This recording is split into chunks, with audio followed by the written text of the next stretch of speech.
my problem that I have with Andvari. It's only a game. Why you have to be mad? On Hero Wars Facebook and web, we have the Wrath of the Earth event live right now. Wrath of the Earth event. Andvari is a great hero. Really good. Good tank. Good support, kind of. I'm not really sure how and when to use him though.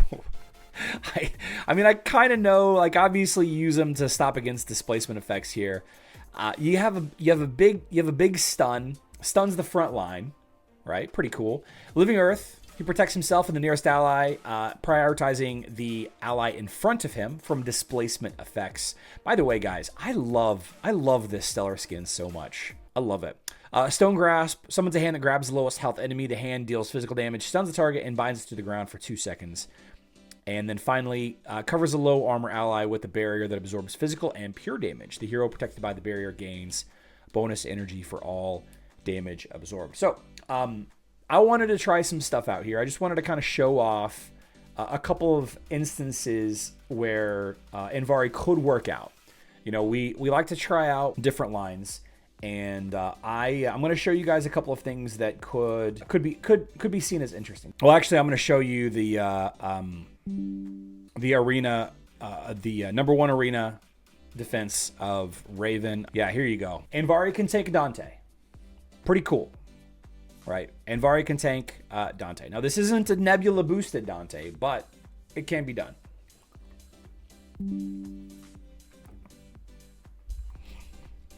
Now, obviously, this team is basically hard countered by Maya Arachne, but then again, just about every team is. But yeah, so let's see if Andvari can tank against Nebula boosted Dante.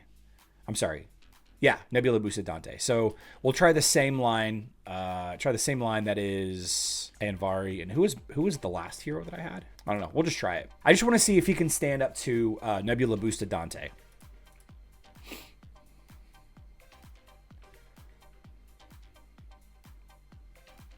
Yeah. So Andvari can tank Nebula boosted Dante just fine. The other side of this question is the team that I'm bringing here to attack, does it have enough damage? I'm starting to think that it does not have enough damage, although we are working it down. Finishing off Rufus is always a tough task. Okay, so the issue isn't that Andvari can't tank Nebula boosted Dante, because he obviously can. You just saw it. But it's this team didn't have enough damage. So maybe Iris instead of Heidi. I don't know. Maybe Iris instead of Heidi is the play there. But it can be done. Let's see. Let's look at like an Osh meta line. A lot of people will use Albus. Some people will use Axel. Since we're on defense here, we're just going to use Axel as the defender here. Albus, Fenris. Yeah, okay. Fafnir will increase. Swap Biscuit for Axel, maybe. Fafnir will increase Andvari's armor penetration. Yeah, but I need Oliver to see if... Well, I guess I could try and see if he can tank with Fenris. Let's try that, I guess. Let's see if he can tank with Fenris here. I don't know that he can, but we'll try it. So, okay. So it is worth mentioning that I do have, maxed warrior tree. My support, I mean, they're all, lower across the board. Let's see Axel here. Yeah, let's see what happens. Let's see what happens.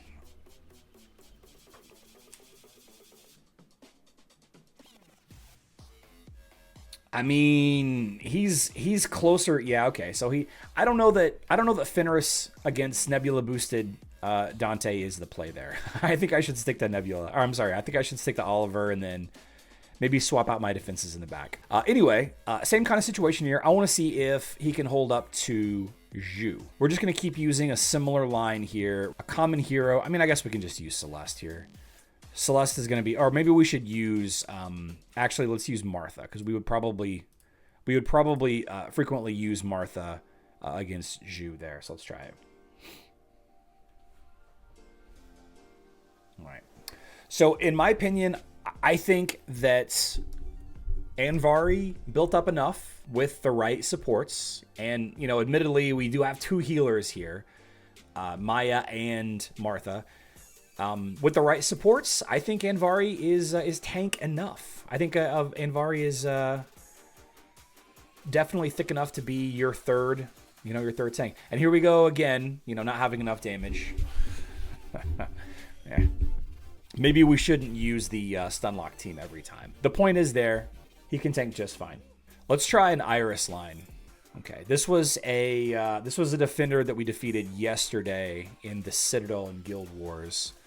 And they used Oliver of all things, but that's okay. So Dante Iris is one of those lines that everybody complains about, and is a unique opportunity against heroes like Andvari.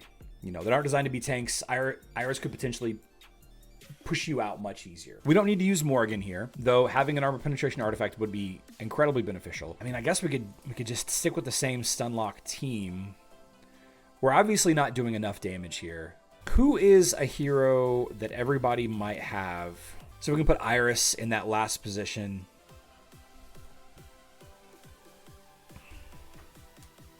Yeah. There are some lines that Andvari tank is just absolutely not going to work with. That's one of them. And I think that this is another line that Andvari tank doesn't work against. Ishmael. Team Pat, Axel. Okay. We looked at a couple of options earlier today before the fight went off the screen. Ishmael rolls through Andvari. Just rolls through him.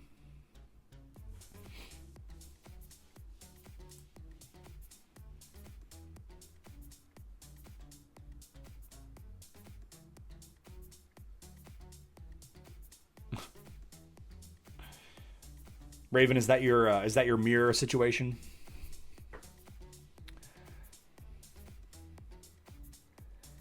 Ishmael. Okay, so if there's too much frontline damage, I think Ishmael and Iris is the heroes to be worried about if you're trying to be utilizing Andvari as a main tank, right? I think that there's great opportunity. Obviously, he can tank, the other big hitters. I know that he can tank Kark just fine. I know that he can take Dante, but if there's an Iris in there or an Ishmael or a Kai in a lot of instances, we'll do a lot of frontline pure damage. Qing Mao probably chews through him pretty quick. I would imagine Elmir chews through him pretty quick.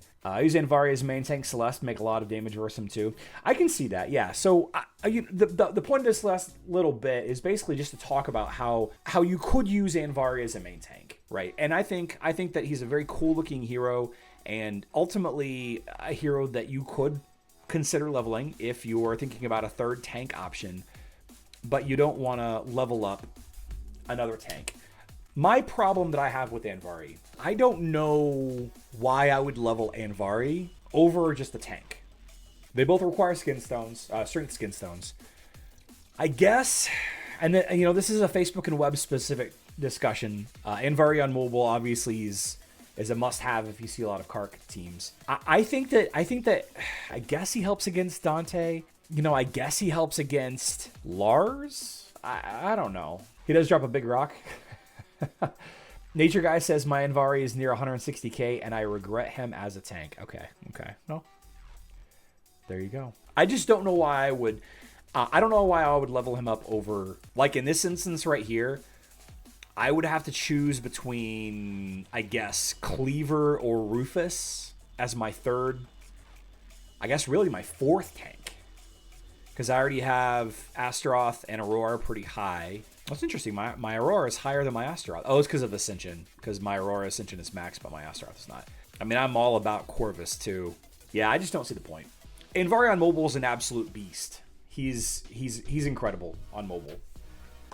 Even though I did see some people saying, just basically good for Kark and Cleaver. I think he's much stronger. I think since the stats on mobile are overall much lower, I think it's easier on him as a tank. MS is a good tank to use. I mean, seems okay. I mean, all the tanks are good tanks. Like they wouldn't release a tank that's bad. I have him at 80k power level, and I use him in my main teams. However, needs more health or armor skins to be a good tank substitute. Okay. Mobile Andy with the maxed armor skin plus, one of the highest armor heroes in the game. Nice. See, I fix it. That's what I'm talking about. And it's good looking skin too.